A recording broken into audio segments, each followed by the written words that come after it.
We stand firm, calling to Allah all the time. We let Him know, bang, bang, cause it's Dawah time.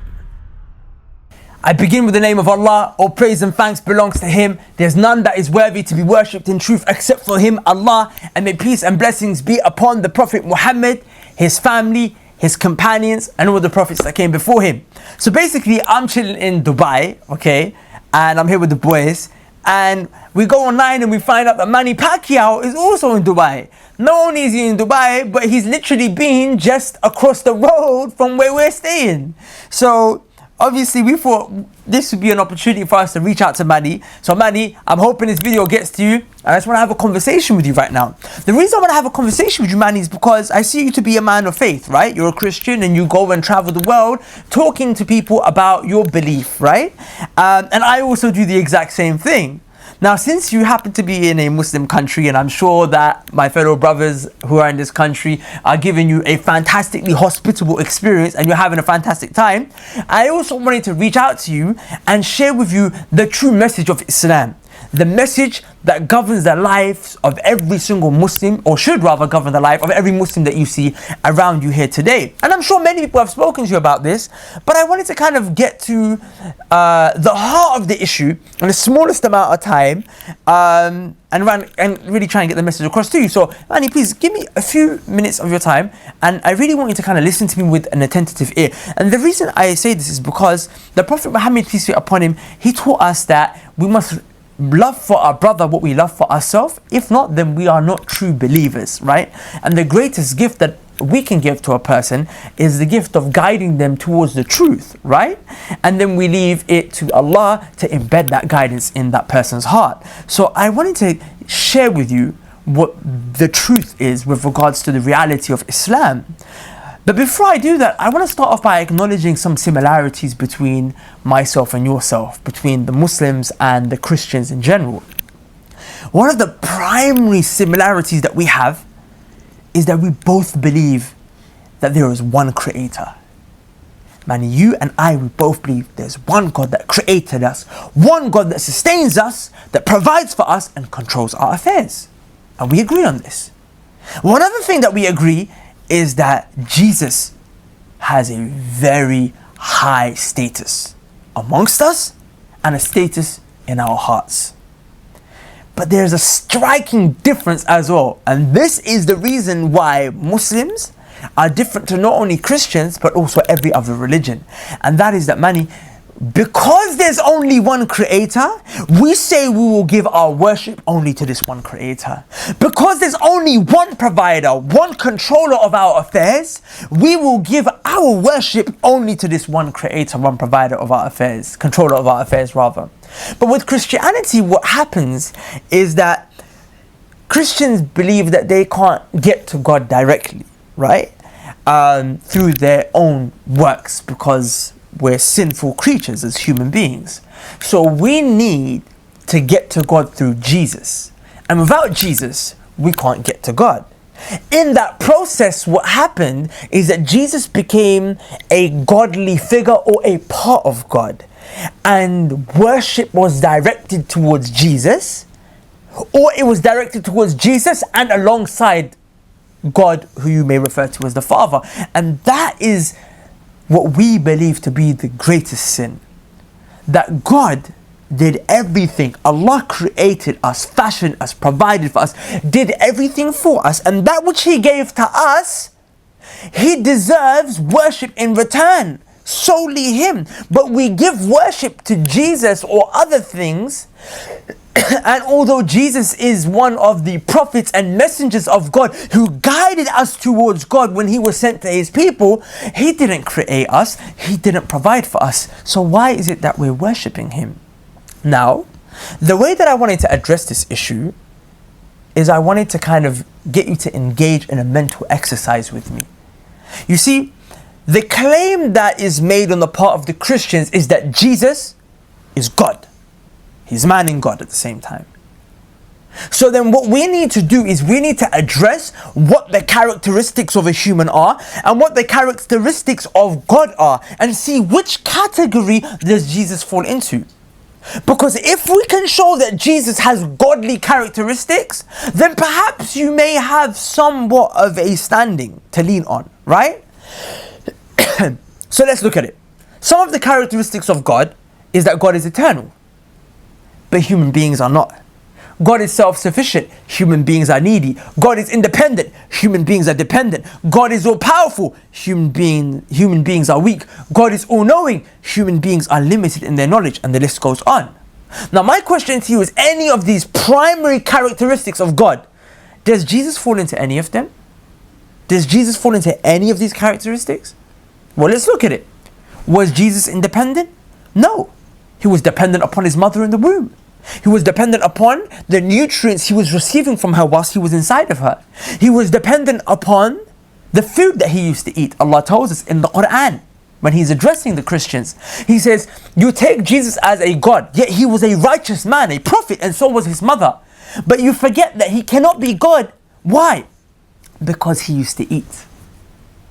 He would not be able to survive if he didn't eat. And you have to really ponder upon this, Manny, and the rest of the Christians that are listening. If Jesus did not eat because he was a human, he would have died. He wouldn't have been able to survive. And then the logical implication of a person eating is that they go to the toilet and they answer the call of nature. They defecate, they urinate. Can you imagine that God defecated and God urinated? How can we attribute such lowly human characteristics to the master of the heavens and the earth? Jesus was obviously dependent. He wasn't independent. He wasn't self-sufficient. He was needy. But was he all-powerful? I mean, the fact that Jesus was overcome by the Romans shows that he wasn't all-powerful. If we say that Jesus was God, then the Romans, when they killed him and crucified him and put him on the cross, are they more powerful? Are they greater gods? Are they more in strength than God? How is it that God could be overcome? Now you may say God allowed himself to be killed. But in order for God to allow himself to be killed, his all-powerful nature has to be defeated. How can God's all-powerful nature be defeated even if he was to allow himself to be killed? Do you see where I'm coming from? Now if you was to go through all of these characteristics of God, and I invite you to do this exercise yourself, you'll find that every characteristic of God is unique for him alone, and Jesus doesn't share any of these characteristics with him. Jesus, he has the characteristics of a human being, and that forces us to say, well, why do you put him in the category of God? Now some of you may say, but Jesus, he resurrected the dead back from the grave to life, and that is something that only God can do. And what I will say to you is that in the Quran, Allah tells us that Jesus did resurrect the dead from the life, and he did cure the leper, and he did many miracles like this, but every time he did it with the permission of God, with God allowing that to happen. So it wasn't like he did it with his own ability. He could not have and would not have been able to do it, except if Allah did not do it. And why did Allah enable him to do that? It was a miracle. And a miracle is not something that's strange for prophets. And prophets are human beings, just like Moses. Moses also split the Red Sea. Is it something that humans do? They go around splitting the Red Sea? No. That is something that is a miracle that was done through the permission of God. The same way seeing a man throw his staff on the floor and it become into a snake, or a man splitting the ocean with Allah's permission, that is amazing. The same way it is to bring the dead man out from the grave, because they're both things that a man could not do except if God did not allow him through his ability. So even that, miracles, ability to perform miracles, it just puts him in the category of being a prophet. It doesn't take him outside that. Now, if that's the case, then it's necessary that we refer to Jesus as a human. Now I know at this point many Christians don't necessarily have too much of a problem, because they say, we know he was a human. He was in fact on the earth totally human, but he was divine at the exact same time. Or the way that they put it is that God is divine, but when he came onto earth, he gave up his divine godlike characteristics so he can be like a human and experience human life and die on the cross. But I really want to ask you a question. Is it possible for God to give up his godly characteristics and become a human?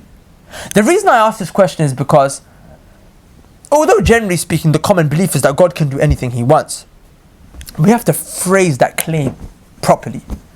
Because if we do, we will end up attributing things to God that are ungodly. We as Muslims, we say that God, Allah rather, does everything that is befitting His Majesty. Because due to His nature and who He is, there are certain things that God doesn't do. For example, God doesn't tell a lie, and God doesn't make a mistake, and God doesn't do anything unjust.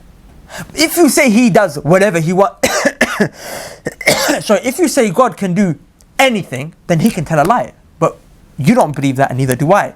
So we have to phrase that claim appropriately. God can't and doesn't do anything. He does that which is befitting His Majesty. Now, with that said, I want to kind of further drive this point home by causing you to think a little bit. You see, if you follow up the Quran, and I'm sure if you follow up the Bible, you come to the exact same conclusion, that God's characteristics can be put into two categories. The category of characteristics that are connected to His essence. And then there's the category of characteristics that are connected to His will. Let me give you an example. Is God all-knowing? Yes, He is. Is that a characteristic that is connected to His essence? Or is it connected to His will? Your will has got something to do with your choice. Can God choose to not know? Can God choose to not be knowledgeable? No, because it's connected to His essence. But can God choose to not create? We know from one of the characteristics of God is that He creates, He provides. But can He choose at particular points in time to not create, to not provide? Yes, He can, because that is a characteristic connected to His will, not connected to His essence. The fact that He's all-powerful, the fact that He's all-knowledgeable is connected to His essence. He can't choose to not be powerful. He can't choose to not be knowledgeable, because if He did, He would no longer be God. So it's connected to Him all the time, every time, and at each time. So now, if you was to say, for argument's sake, let's entertain the idea that God did give up His godly abilities to become a human.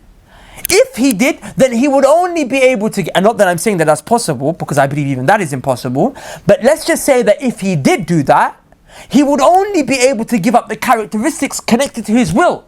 For example, He would stop creating as a human being, stop providing as a human being.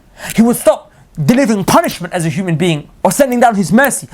But His knowledge, His strength, that is connected to His essence, and God can't give that up, even if He wanted to, if we go by that claim. And we know from the Bible, we know also from the Quran primarily, because that's my book, that's my source, but also from the Bible, as is in the Gospel of Matthew, that when Jesus was asked about the day of judgment, the hour, what did He say?